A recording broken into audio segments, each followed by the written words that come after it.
할렐루야, 할렐루야. 6월의 마지막 주일입니다. 에베네셀의 하나님께서 올해도 첫 주부터 지금까지 우리의 모든 걸음걸음 동행하시며 인도하여 주셨고, 이제 남은 6개월도 이 후반기도 여호와 일에 하나님께서 우리의 모든 것을 예비하여 주시고 충만한 은혜로 늘 함께 역사하여 주시기를 주님의 이름으로 축복합니다. 믿음 안에서 승리하고 복음으로 말미암아 날마다 이기고 하나님께 영광 올려 드리는 그런 우리 성남 가족 되시기를 다시 한번 주님의 이름으로 축복합니다. 계속해서 우리는 사도행전의 말씀을 함께 나누고 있습니다. 사도행전 16장에 시작을 하면서 사도 바울이 이제 복음 전도의 사역을 나갈 때 마게도냐 사람의 환상을 보았습니다. 자기는 튀르키예 지역 계속 가고 싶었지만 성령께서 그의 걸음을 마게도냐 지역으로 인도하여 주셨고, 그래서 그곳에 가서 첫 번째로 도착한 성이 빌립보였습니다. 그리고 두 번째가 데살로니가, 그리고 세 번째가 지난주에 우리가 함께 나누었던 이 베레아 지역에 가서 하나님의 복음을 전했습니다. 가는 곳마다 환난이 있었고 핍박이 있었고 그리고 내어 쫓음이 있었습니다. 그래서 도망쳐서 데살로니가, 도망쳐서 베레아까지 왔는데 여기에서도 어땠어요? 이 데살로니가 지역에 있는 유대인들이 와서 또 회방을 놓고 핍박을 하는 바람에 바울은 도망칠 수밖에 없었습니다. 항구로 깊이 긴급하게 도망가서 거기에서 배를 탔는데 그 배가 마침 아덴으로 가는 배였습니다. 마게도냐인의 환상을 보았고, 마게도냐는 사실 이 베레아 지역까지가 끝이에요. 그러면 여기에서 인간적으로는 그냥 이제 마게도냐에서 나에게 주신 사명 끝났다 그러면서 자기를 파송한 안디옥 교회로 돌아간다든지, 아니면은 그동안의 환난과 핍박으로 힘들었던 몸 좀 치유하고 회복하기 위해서 내 고향 다소로 가자, 충분히 갈 수 있었는데 환난 때문에 핍박 때문에 도망치다 보니까 아덴까지 오게 된 것입니다. 이 아덴은 마게도냐가 아니라 아가야라는 그러한 지역입니다. 아예 다른 지역이에요. 아덴, 이 아덴은 오늘날로 이야기하면 아테네입니다. 그리스의 아테네 있죠? 이 아테네가 성경에 나오는 아덴입니다. 이곳에까지 왔습니다. 여러분들 그 아테네 하면 생각나는 거 있지 않으세요? 벌써 이렇게 중얼중얼 하듯이 너무나도 잘 아는 도시, 한 번이라도 좀 가보고 싶은 그러한 도시, 바로 그리스 아테네입니다. 여기에서 그 마라톤이 시작이 되었죠. 페르시아 전쟁했는데 도저히 이길 수 없는 전쟁에서 그리스가 이기게 되고, 한 병사가 열심히 달려서 승전보를 전했는데 그 거리가 42.195km였습니다. 그래서 마라톤이 됐죠.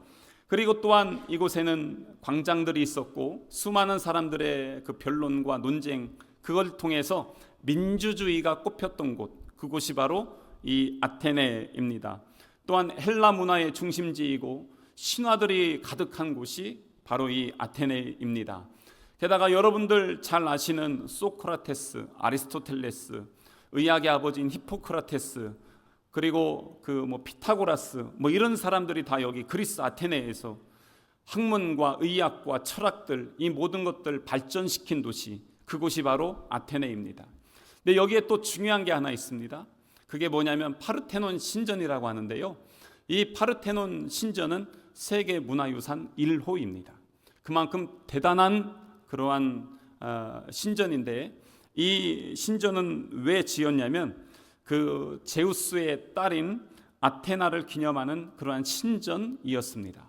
그래서 이곳에는요 아주 엄청난 신전들도 많이 있었고, 게다가 한 3만여 개의 신상들, 그러니까 가는 곳마다 신상들과 우상들이 가득했던 곳이 바로 이 아테네였습니다. 여기에 지금 바울이 도착했습니다. 바울은 어렸을 때부터 하나님의 성경 말씀을 배우고 자랐습니다. 그래서 히브리의 신앙을 갖고 있었습니다. 그런데 또한 그는 어렸을 때부터 헬라 철학도 공부했습니다. 그렇기 때문에 그는 헬라인으로서 최고의 학문과 그리고 히브리인으로서의 바리새인의 명함까지 갖고 있었습니다.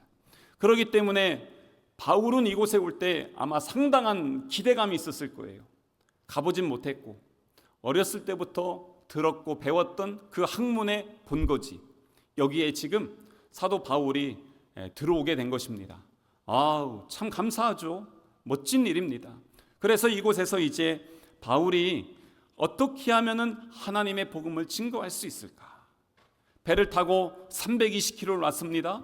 피곤하고 지친 몸이지만 오늘 16절에 보면 바울이 아덴에서 그들을 기다리다가 너무 긴급하게 오느라고 동료들과 함께 오진 못했죠. 그래서 남은 동료들을 기다리면서 그 동네 시내를 한번 쭉 돌아보는 거예요.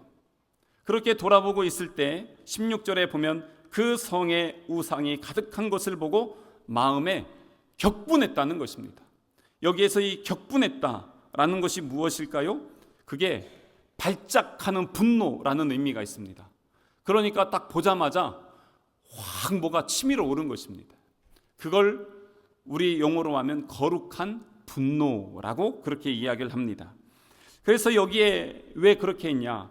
16절을 다시 한번 보면요, 그 성에 우상이 너무너무 많은 것입니다.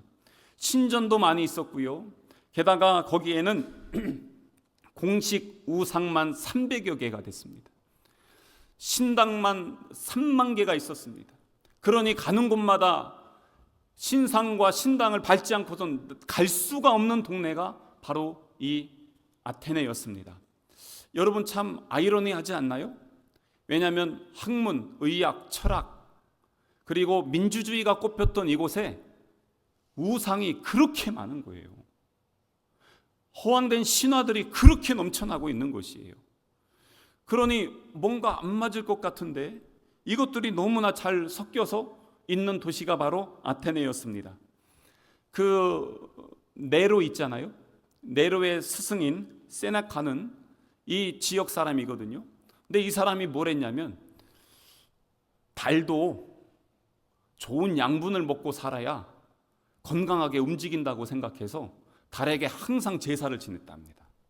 그러니까 이 동네 사람들 수준 알겠죠? 모든 우상, 하늘의 신, 뭐 대지의 신, 바다의 신, 심지어는 포도주의 신, 이런 각종 신들을 만들어 놓고 그리고 경배하면서 그러면서 향락을 즐기면서 살아가는 사람들, 그 모습을 보면서 바울이요 너무나 마음이 아팠던 것이에요. 혹자는 그렇게 얘기할 수 있습니다. 문명의 발행지고 그리고 수많은 신전과 아름다운 건축물들이 있는 곳, 이 화려하고 멋진 곳 아니냐. 그래서 지금도 여기는 세계적인 관광지잖아요. 사실 저도 이제 9월 달에 가기로 돼 있습니다. 그런데 이렇게 세계적인 관광지인데 이곳에 가면은 사진도 좀 찍고 관광지 가고 야 이런 것도 있구나 이러면서 구경하면 얼마나 좋아요. 그런데 왜 바울의 마음에는 격분함이 있었을까라는 것입니다. 도대체 그는 무엇을 보았기 때문에 그렇게 격분하냐는 것이에요. 왜 그랬습니까? 화려하지만 세상으로 볼 때는 정말 멋지지만 하나님이 기뻐하지 않는 것들이기 때문에 그랬습니다. 우상들이, 죄악들이 가득한 그것을 본 것입니다. 사람의 눈으로는 볼 수 없습니다. 하지만 하나님의 눈으로는 그것들이 보이는 것이에요. 그렇기 때문에 그의 마음이 격동할 수밖에 없었던 것입니다. 로마서 12장 2절에 있는 말씀 한번 같이 읽겠습니다. 시작.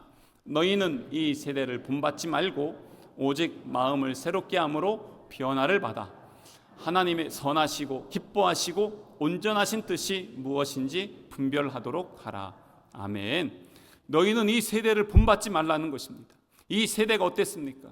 그만큼 죄악과 우상과 더러움이 가득한 이 세대, 그것을 보면서 본받지 말고 하나님의 선하시고 기뻐하시고 온전하신 뜻이 무엇인지를 분별할 줄 알아야 된다는 것입니다. 그 영적 분별력이 있어야 된다는 것입니다. 그냥 보면서 좋은 것이구나, 그게 아니라 여러분들 영화를 봐도 영화를 통해서 우상들이 가득한 걸 보게 됩니다. 드라마를 보면서도 반성경적인 내용들이 가득한 것들을 보게 됩니다. 근데 그것들을 분별할 줄 알아야 됩니다. 분별하지 못하면 어떻게 됩니까?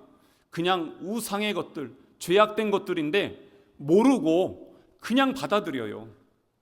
제가 예전에 나주늘탈이라는 문화사역단체에서 7년 정도 사역을 할 때 거기에 이제 외부 강사들이 많이 오셨는데 그 중에서도 특별히 기억나는 분 중에 하종환 목사님이라고 계셨습니다. 이 하종환 목사님은 감리교회에서는 감리교회 교육 교재를 다 쓰신 분이시고, 그리고 지금도 세미나를 하면서 많은 사람들에게 아주 선한 영향력을 끼치고 있습니다. 그래서 이 목사님 교회는요, 영화 감독이나 연예인들이 참 많이 있습니다. 근데 이분이 그때부터 저에게 이렇게 교제를 하면서 항상 가르쳐 주신 게 있었어요. 영화를 볼 때마다 이분은 어떤 장르의 영화든지 그 영화를 보고 그 영화에서 설교를 합니다.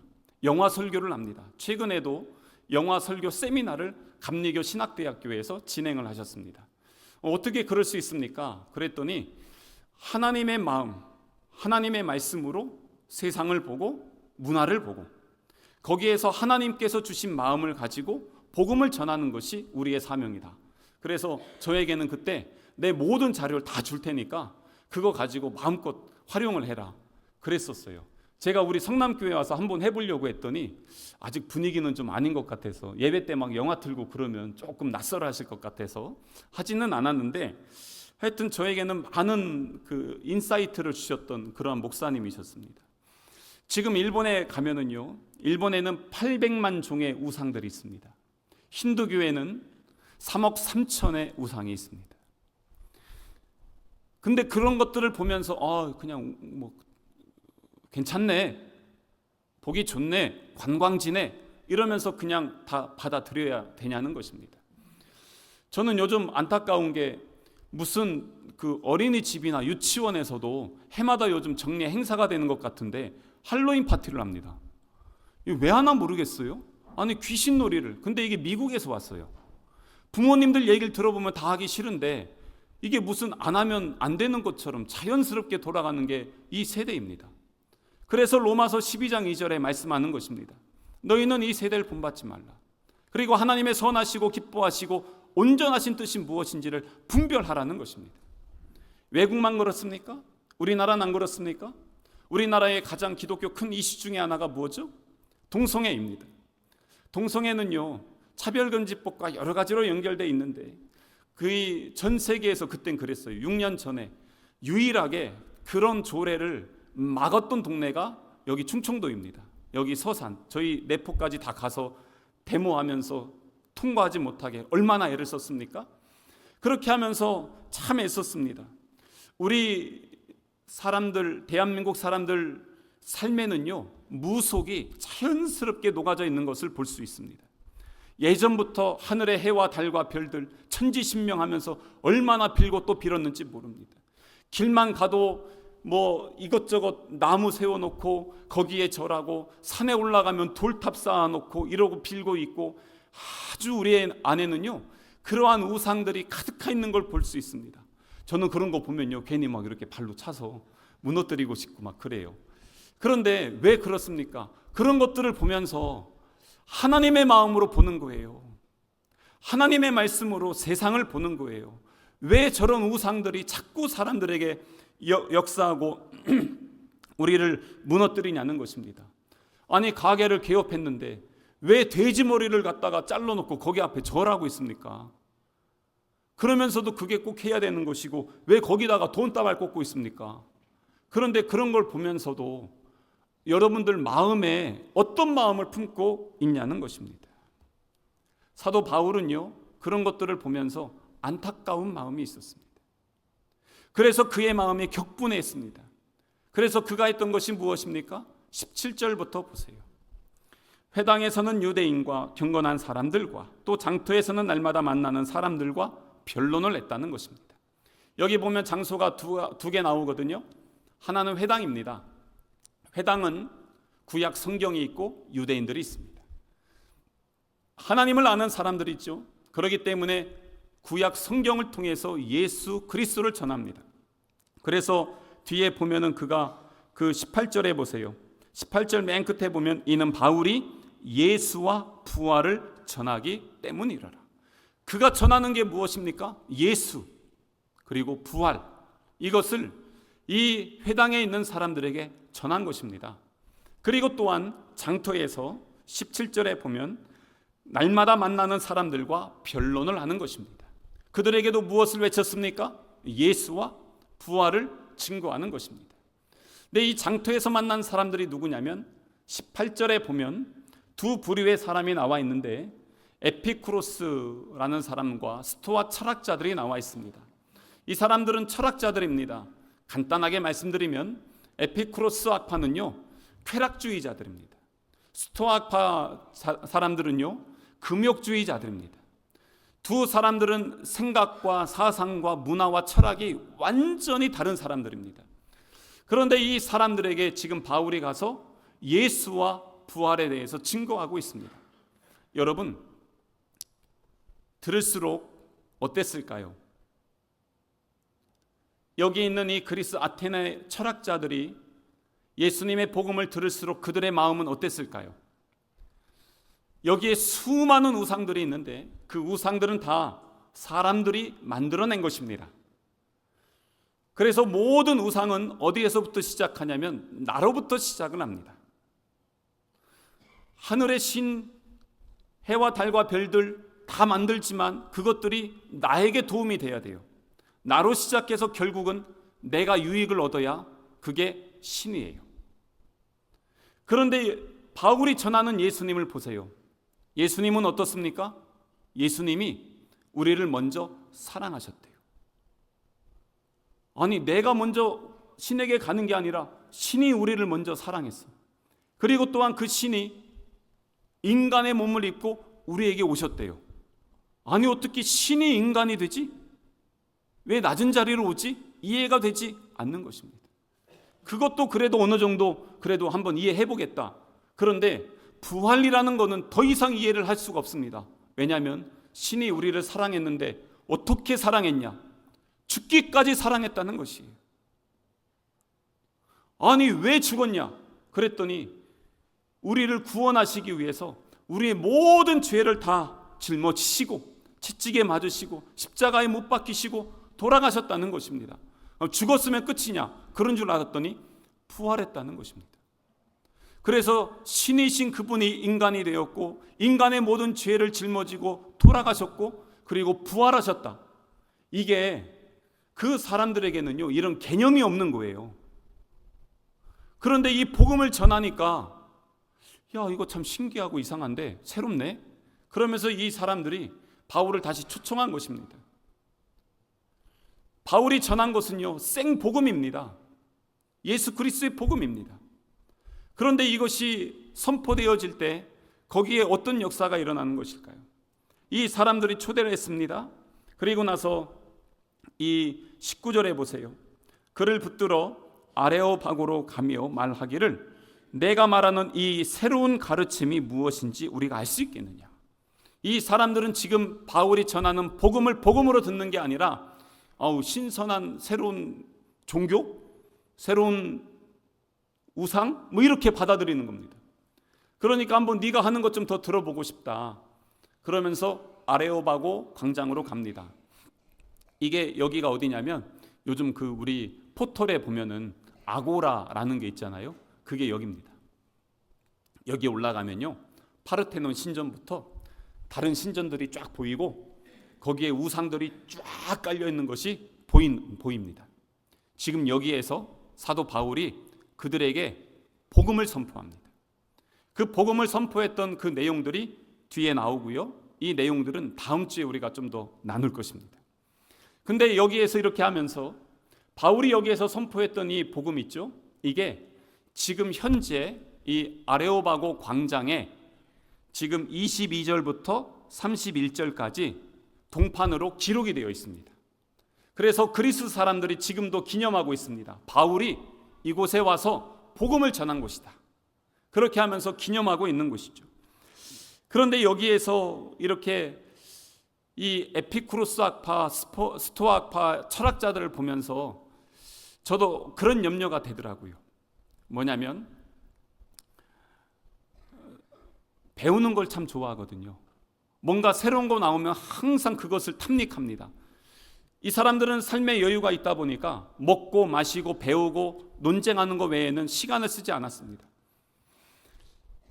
제가 우리 교회가 아니고요, 전에 섬겼던 교회에서 한 집사님이 교회에서 하는 성경 공부라고 하는 거는 다 참석을 합니다. 근데 그거 다 하려면 최소한 4년 이상을 성경 공부에 매달려야 됩니다. 항상 하십니다. 근데 다 마쳤어요. 끝나고 나면 우리 목회자들에게 오셔요. 목사님, 다음 과정은 뭐예요? 그래요. 그럼 저희가 그래요. 이제 다 배우셨으니까 가서 사역하세요. 근데 또 자꾸 열어달라고 해요. 또 다른 걸 또 열어드려요. 그럼 또 와요. 목사님, 그 다음은 또 뭐예요? 그러면서 또 물어보는 겁니다. 아니, 사역을 하시라고요. 근데 이분은 뭐냐면 배우는 건 좋지만 교회에서 봉사하거나 헌신하거나 사역하는 것은 안 하고 싶다는 것이에요. 그런데 문제는 뭐였냐면 지난 월요일 날 이분 소식을 들었어요. 맨날 배우기만 하고 헌신하지 않고 그렇게 하더니 배우다 보니까 새로운 걸 배우고 싶었나 봐요. 그래서 어디로 갔냐면 신천지로 갔어요. 그래서 신천지 가서 지금 시간이 제가 그 교회 사임한 지 한 10몇 년 됐는데 뭐 하고 있냐면 신천지 목사가 돼 있더래요. 왜 그렇습니까? 배우기만 해서 그래요. 배우기만 해서 되는 게 아니라 그것이 이제 삶의 자리에서 헌신하고 봉사하고 섬기면서 열매를 맺혀야 되거든요.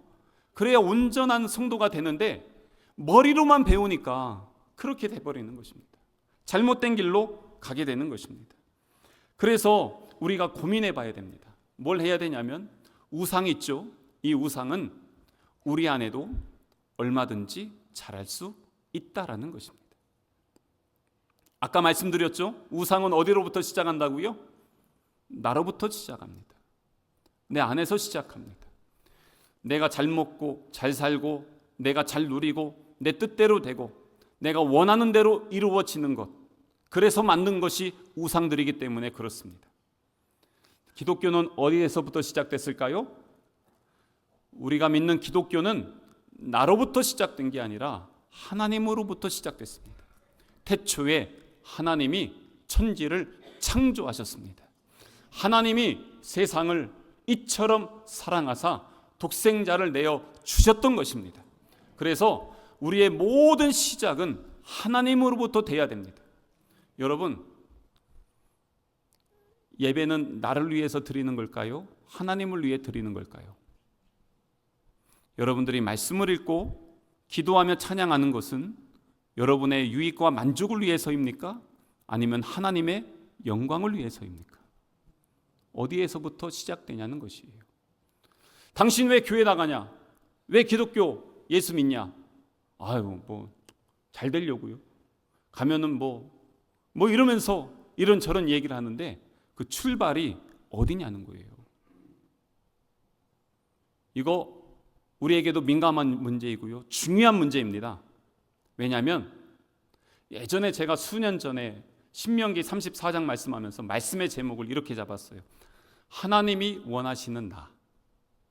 뭐냐면 내가 원하는 하나님이냐 아니면 하나님이 원하시는 나냐는 것이에요. 내가 원하는 하나님은요, 내가 원하는 대로 해줘야 돼요. 근데 그게 성경에 말씀하신 하나님이냐는 거예요. 우상이 될 수 있다는 것입니다. 혹시 신앙의 출발이 나로부터 시작돼서 지금까지 그렇게 하면서 왜 내 뜻대로 안 되고 왜 내 기도가 응답 안 되고 왜 내 마음대로 안 되냐고 하면서 분내고 다투고 원망했던 사람이 있다면 오늘 이 시간에 다시 그 자리에서 멈춰서 하나님으로부터 다시 시작하시기를 주님의 이름으로 축복합니다. 하나님이 영광 받으셔야 되고요. 하나님이 우리에게 말씀해 주시는 것이고요. 하나님이 우리의 기도를 응답하시는 것이고 하나님의 때에 하나님의 역사를 통해서 하나님의 섭리가 이루어지는 것이 기독교입니다. 교회 주인은 하나님이십니다. 사람의 뜻대로 되는 것이 아닙니다. 하나님의 영광이 드러나는 곳이 주님의 몸된 교회이지 우리의 이름이 드러나고 사람의 영광이 드러나는 것은 더 이상 교회로서의 존재를 상실한 것입니다. 그래서 이 사람들이 우상이 자꾸 많아지니까 어디까지 가고 있습니까? 22절의 말씀 보세요. 바울이 아레오바고 가운데 서서 말하되 아덴 사람들아 너희를 보니 범사에 종교심이 많다. 우상을 너무 많이 만든다. 심지어는 23절 내가 두루다니며 너희가 위하는 것들을 보다가 알지 못하는 신에게라도 새긴 단도 보았다. 지금 신이 너무 많다 보니까 뭐까지 있냐면 알지 못하는 신, 여기까지 나오게 된 것입니다. 이 알지 못하는 신이 이게 어디서 나왔냐면 예수님이 이 땅에 오시기 600년 전에 이 그리스의 아테네에 전염병이 엄청나게 돌았습니다. 그때 구레네 사람, 이름이 좀 어려워요. 에피메니데스라는 사람이 있는데 이 사람이 와서 이것을 잘 막았다는 것입니다.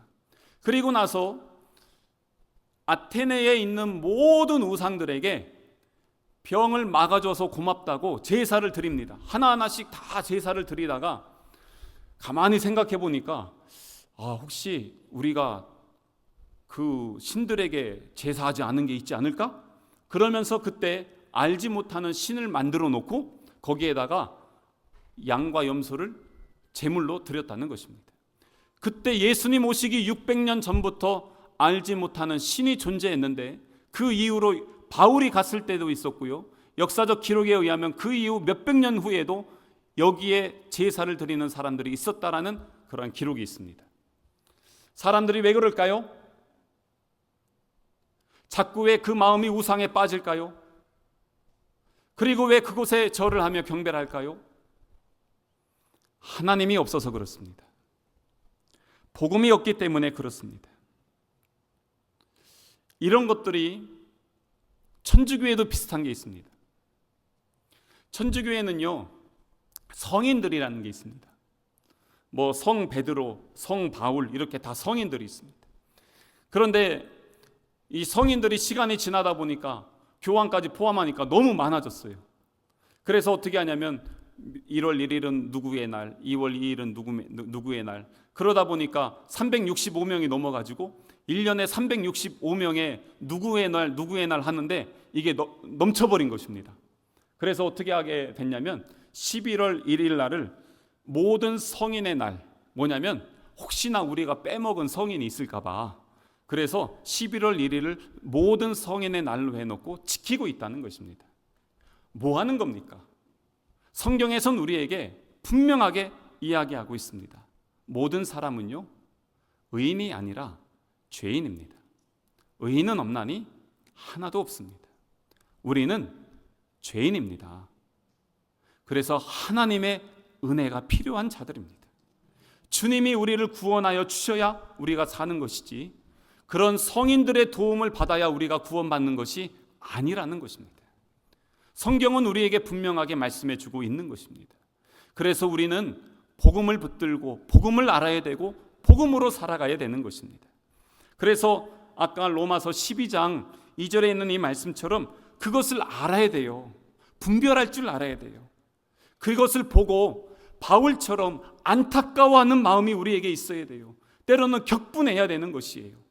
그런데 격분하는 것이 어떻게 반응으로 나갑니까? 화가 났으니까 니들 다 망해라, 저주받아라, 하나님께서 우레를 내려서 심판해 주십시오, 그렇게 합니까? 그러지 않아요. 바울이 지금 여기에서 뭘 하고 있어요? 복음을 전하고 있어요. 예수님을 전하고 있어요. 예수님도 어떻게 했습니까? 예수님이 하늘에 계실 때 우리 인간들 모습 보세요. 우리 모습 한번 봐봐요. 여러분, 하나님의 공의와 정의로 우리의 모습을 보면요, 다 심판받아 죽어야 돼요. 우리 그런 존재잖아요. 그런데 어떻게 하셨어요? 하나님이 세상을 이처럼 사랑해서 독생자를 우리에게 주신 겁니다. 우리가 그래서 어떻게 합니까? 그 예수님을 믿는 믿음으로 말미암아 사는 것이에요. 그게 복음이에요. 복음은 생명이고 그래서 구원인 것입니다. 복음은 우상과 섞이지 않습니다. 타협되지 않는 것입니다. 복음은 2000년 전부터 지금까지 한 번도 변화되지 않았습니다. 그때부터 지금까지 여전히 우리에게 동일하게 생명이 되고 능력이 되는 것, 그게 바로 복음의 능력인 줄로 믿습니다. 사도 바울은 그것을 여기에서 증거하며 선포했습니다. 그렇게 하면서 나아갔을 때 여기에 많은 논쟁은 있어요. 신학자들. 왜냐하면 바울이 아테네 여기에 와서 전도 사역에 실패했다라는 분들도 있고, 아니다, 성공했다라고 이렇게 얘기하는 분들이 있습니다. 왜냐하면 성공했다라고 하는 것은 그래도 그가 복음을 심었고, 뒤에 34절에 보면은 디오누시오가 있는데 이 사람이 관리인데요, 나중에 아테네의 첫 번째 순교자가 됩니다. 다음에 한 번 더 기회 되면 말씀 나누겠습니다. 그렇기 때문에 그를 통해서 열매가 맺혀졌고 하나님이 이 아테네에도 복음이 들어가게 했다. 근데 실패했다는 사람들이 있어요. 왜냐하면 아니 빌립보나 데살로니가나 베레아처럼 환난과 핍박이 없지 않았냐, 그러니까 실패한 거다. 그리고 바울이 영적으로 침체됐었거든요. 그 다음에 고린도를 가는데 거기서 뭐라고 얘기하냐면 이런 다짐을 해요. 고린도전서 2장에 보면 내가 너희 중에서 예수 그리스도와 그의 십자가에 못 박히신 것 외에는 아무것도 알지 아니하기로 내가 작정했다. 그래서 이제 나는 십자가와 복음만 외치겠다라고 고백을 합니다. 그러니까 이 아테네에서 사역이 실패했다, 뭐 이런 얘기도 하지만 사실 여기에서 보면요, 논쟁이 중요한 게 아니라 바울이 뭘 했느냐가 중요해요. 바울이 지금 그의 마음에 격분했고요, 그럼에도 불구하고 담대하게 복음을 외쳤다는 것입니다. 복음을 통해서 이곳에 하나님의 나라가 세워졌고 그 복음이 계속해서 흘러와서 오늘 우리에게까지 생명의 복음이 증거된 것입니다. 그렇기 때문에 우리에게도 사명이 있더라고요. 무슨 사명이겠어요? 우리가 십자가의 복음을 받았잖아요. 십자가의 능력을 소유하고 있잖아요. 그럼 이것을 소멸하는 것이 하나님의 뜻이겠습니까? 그러지 않잖아요. 무엇을 해야 됩니까? 그래서 이것을 전하고 나누는 것입니다. 선교해야 됩니다. 전도해야 됩니다. 영원 사역 감당해야 됩니다. 다음 세대를 키워야 됩니다. 하나님이 기뻐하시는 일들을 감당해야 되는 것입니다. 그게 바로 주님께서 오늘 우리를 이 자리에 불러서 세워주신 주의 거룩한 목적인 것입니다. 사랑하는 성도 여러분, 세상의 화려함과 우상에 쫓아가지 않고 오늘도 우리 안에서 자꾸 역사하는 우상의 쓴뿌리들과 싸워서 이기고 승리하셔서 복음을 증거하고 복음으로 하나님 나라 세우고 복음으로 말미암아 주께 영광 올려드릴 수 있는 우리 성남 가족 되시기를 주님의 이름으로 축복합니다.